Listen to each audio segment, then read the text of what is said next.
দীর্ঘদিন পর সিপিআইএম বক্সনগর অঞ্চল কমিটির ভাঙ্গা অফিসের সামনে যথাযোগ্য মর্যাদার সাথে পালন করা হয় আন্তর্জাতিক শ্রমিক সংহতি দিবস।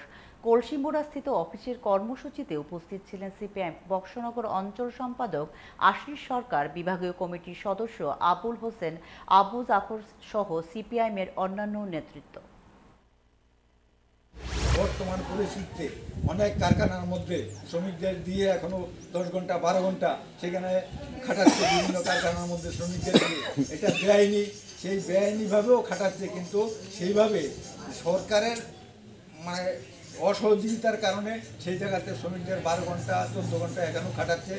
এবং শ্রমিকদের সেইভাবে আন্দোলন গড়ে তোলার জন্য আগামী দিন আমরা যাতে শ্রমিকদের 8 ঘন্টা কাজ, 8 ঘন্টা আনন্দ, 8 ঘন্টা বিশ্রাম, এই দাবি যে আন্তর্জাতিক শ্রমিক দিবসের যে দাবি, এই দাবি যাতে সারা ভারতবর্ষের মধ্যে সেই জায়গাতে আমরা করতে পারি, প্রতিষ্ঠিত করতে পারি, তার জন্য আমাদের সংগ্রাম বহাল থাকবে, লড়াই বহাল থাকবে। জিন্দাবাদ।